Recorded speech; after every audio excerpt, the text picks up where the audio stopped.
أعوذ بالله من الشيطان الرجيم.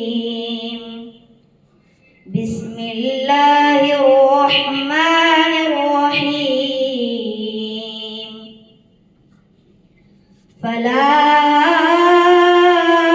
أقسم بمواقع النجوم وإنه لقسم لو تعلمون عظيم. إنه لقرآن كريم في كتاب مكنون لا يمسه إلا المطهرون تنزيل من رب العالمين.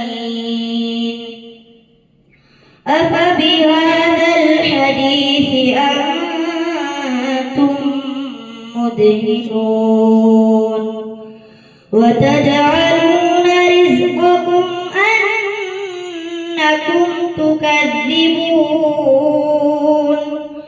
فلولا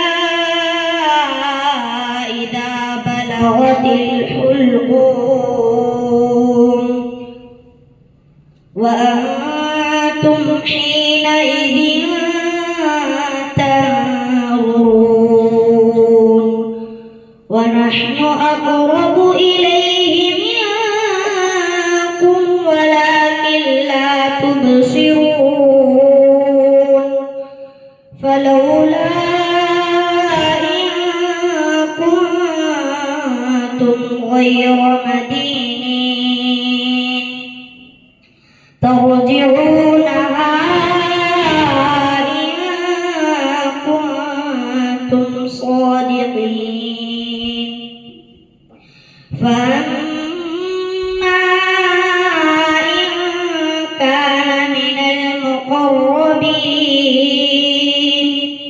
فروح وريحان وجنة نعيم.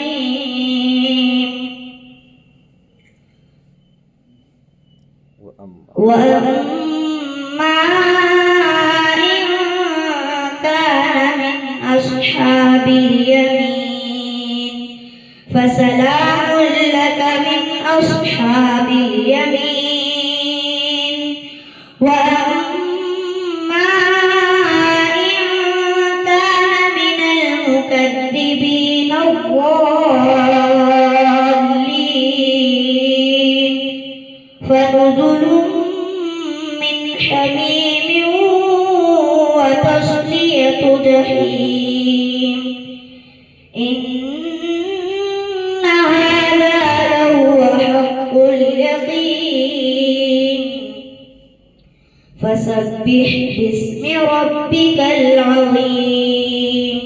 صدق الله العظيم.